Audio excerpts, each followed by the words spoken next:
Greetings, YouTube. The doctor is in. Dr. Urias Papers here, coming at you with another commentary on Dungeons & Dragons. And today we are talking about the spell Fabricate.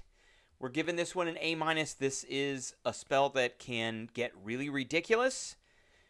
It is a very pro-player spell. But first, don't forget to hit that subscribe button. If you like this video, hit the like button. If you have any questions or comments, please leave a question or a comment. All right.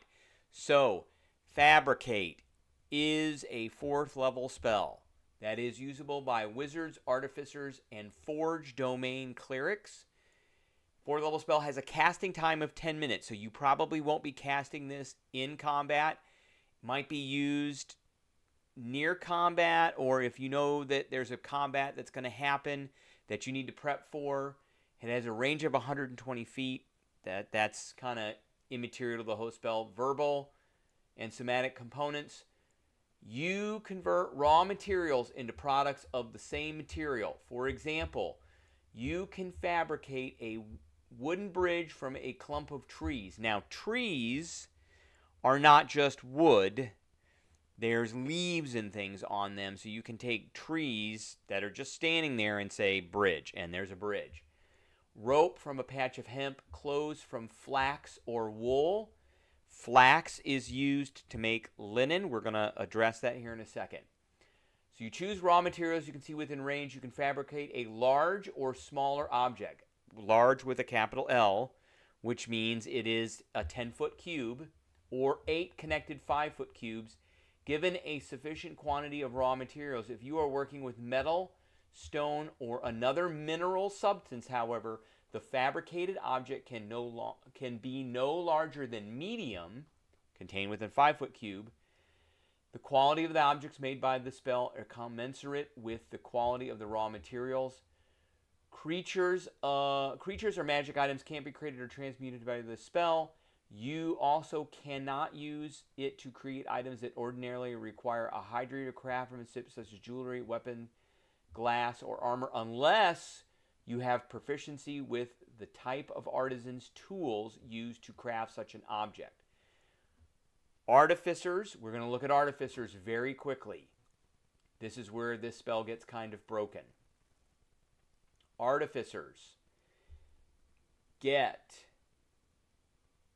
they start with thieves' tools, tinker tools, and one type of artisan's tools of your choice, okay?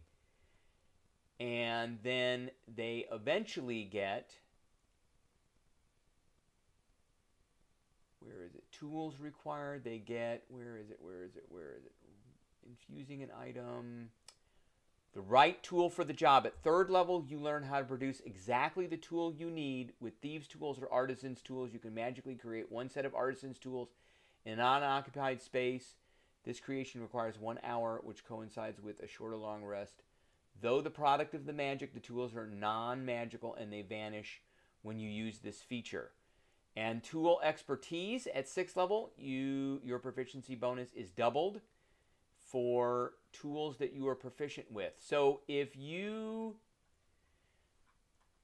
start with thieves' tools, tinker's tools, and one type of artisan tool of your choice.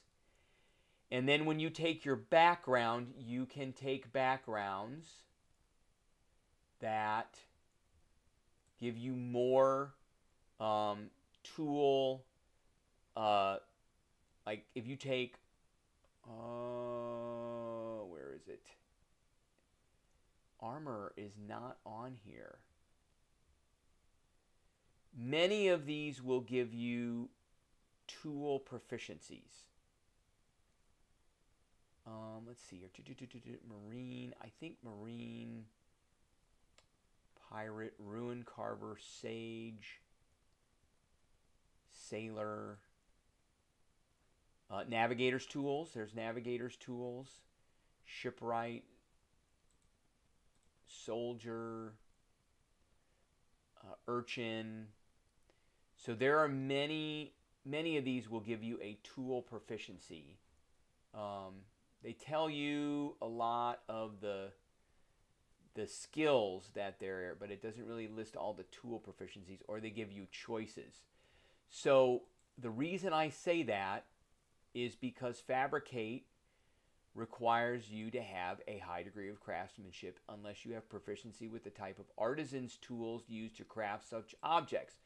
So where do we find a list of artisan's tools? Well, they're in the player's handbook. So there's a whole list of them here, all the way from alchemist supplies to smith's tools to leatherworking tools to tinker's tools. So you want to pick tools that you can use with the spell Fabricate. Now the reason I bring that up is the way that this spell gets broken is that you can create objects from nothing. So if you come upon a field of flax and you decide that you want to turn it into bolts of linen, so we go down here to trade goods. I want you to notice that 1 yard of linen goes for 5 gold pieces. You come upon a field of flax and you go, you are now linen. Now linen, I would say you need to have a level of expertise to turn. You need to be able to know how to turn flax into linen. But if you have the right proficiency in the tools, then all of a sudden you can do that. And you now have cornered the market on linen. And you could probably sell that. It remains to be seen, or it remains to be said, can you take raw materials such as ore, O-R-E, and convert them into the raw metal objects that are contained within the ore? There's a lot of iron in ore. There is gold in ore. Depends on the ore. There's silver. There's copper. So there's a lot that goes into that. And so how would that fit into these trade goods? So we've got a pound of platinum, a pound of gold, and we've got a pound of silver. Goes for 5 gold pieces. And a pound of copper goes for 5 silver pieces. Well, copper's pretty common if you can find it in ore. So you should be able to take just raw ore that you find. If you go into a dungeon, like if it's a mine, and you just go fabricate, fabricate, fabricate. Now you only have a certain number of slots. I would love the spell if it were a ritual spell, but it's not. So it really goes well with the Artificer. It goes okay with Wizard and Forge Domain Cleric. But the Artificer gets the most proficiencies with tools and things, and can understand how to make a lot of this stuff. All right, that's what I got for everybody today. I appreciate everybody tuning in, and I will catch everybody later.